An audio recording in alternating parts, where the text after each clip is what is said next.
মৰমৰ ছাত্ৰ ছাত্ৰীসকল পোনপ্ৰথমে মোৰ ইউটিউব চেনেলটোলৈ তোমালোকক স্বাগতম জনাইছোঁ।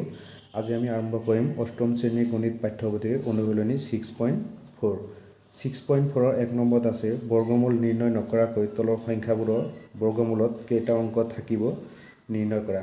প্ৰথম আমি বৰ্গমূল আৰু বৰ্গমূলত কেইটা সংখ্যা থাকে ইয়াৰ বৰ্গমূল নিৰ্ণয় নকৰাকৈ কেনেকৈ ইয়াৰ সংখ্যা আমি উলিয়াব পাৰি তাৰ বিষয়ে আমি কিছুমান কথা জানি লওঁ। প্ৰথমে লিখিলোঁ বৰ্গ, তাৰপিছত বৰ্গ অংক,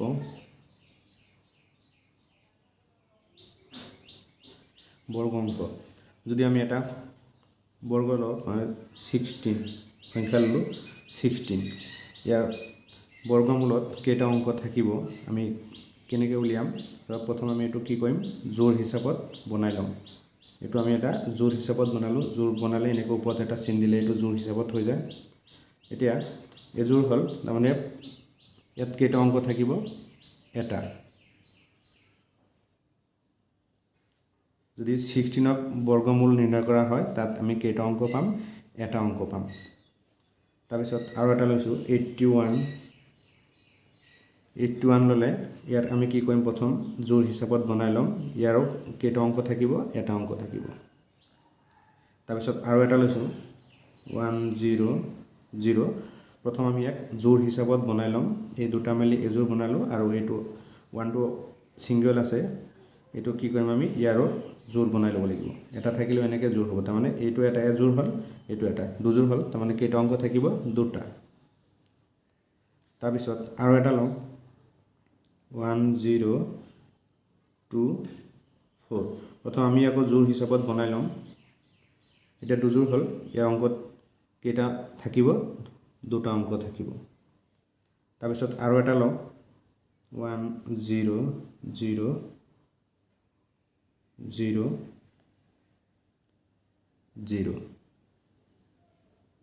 এতিয়া এই দুটা আমি জোৰ হিচাপত বনাই ল'ম। তো 1টো অকলে আছে, অকলে থাকিলে এইটো জোৰ হ'ব 1 2 3, ইয়াত কেইটা অংক থাকিব, তিনিটা, তিনিজোৰ পাইছোঁ। আৰু এটা লওঁ 150,544, প্ৰথম আমি ইয়াক জোৰ হিচাপত বনাই ল'ম। ইয়াত কেইটা অংক থাকিব, তিনিটা।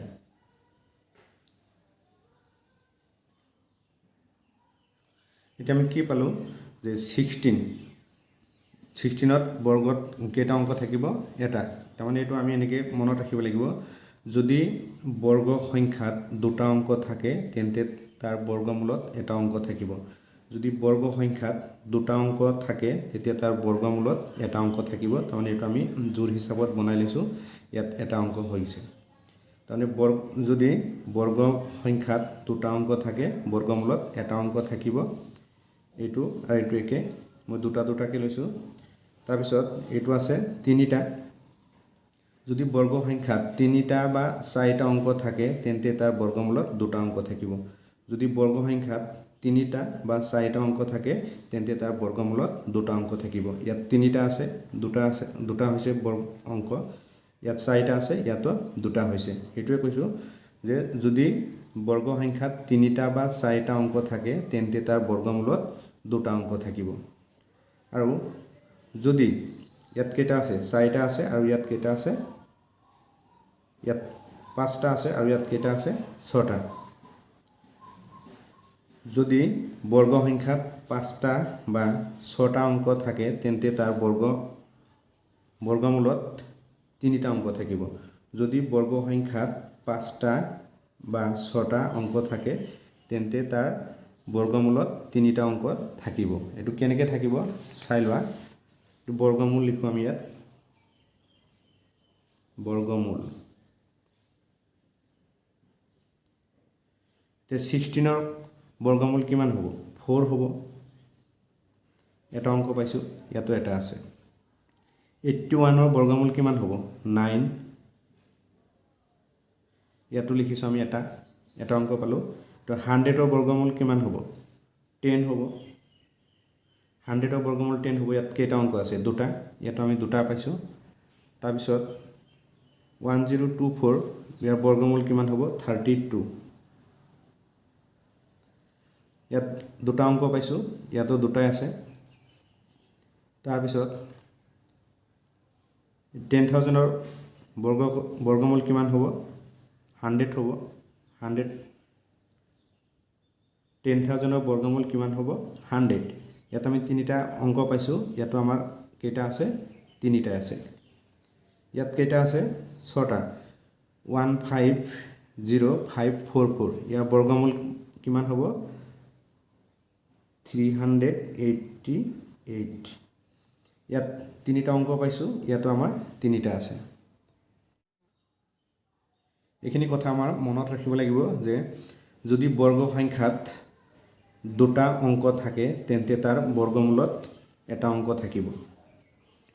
যদি বৰ্গ সংখ্যাত তিনিটা বা চাৰিটা অংক থাকে তেন্তে তাৰ বৰ্গমূলত দুটা অংক থাকিব। যদি বৰ্গ সংখ্যাত 5টা বা 6টা অংক থাকে তেন্তে তাৰ বৰ্গমূলত তিনিটা অংক থাকিব। এইখিনি আমি মনত ৰাখিলে তাৰমানে বৰ্গমূল নিৰ্ণয় নকৰাকৈ বৰ্গ সংখ্যাত কেইটা অংক থাকে আমি নিৰ্ণয় কৰিব পাৰিম। এতিয়া আমি 1 নম্বৰ চাওঁ। এতিয়া 6.4 1 নম্বৰত আছে বৰ্গমূল নিৰ্ণয় নকৰাকৈ তলৰ সংখ্যাবোৰৰ বৰ্গমূলত কেইটা অংক থাকিব নিৰ্ণয় কৰা। আমি উদাহৰণৰ সহায়ত চালোঁ। এতিয়া 1 নম্বৰত 1ৰ 1ত আছে 100।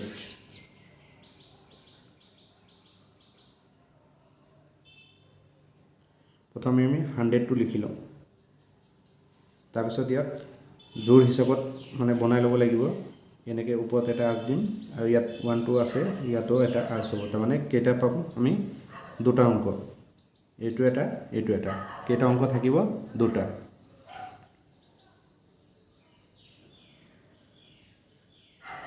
এতিয়া 2 নম্বৰটো চাওঁ। 2 নম্বৰটো কি আছে আমাৰ? 21904। 21904। আমি প্ৰথম লিখি লওঁ 21904। প্ৰথম আমি জোৰ হিচাপত বনাই ল'ব লাগিব।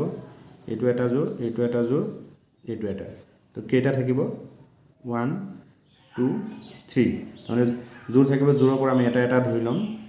এই জোৰৰ পৰা এটা ধৰিম, এইটো এটা, এইটো এটা। তাৰমানে 3 জোৰ আছে, তাৰমানে কেইটা অংক থাকিব? 3টা। 3টা অংক থাকিব। 3টা। 3 নম্বৰটো চাওঁ।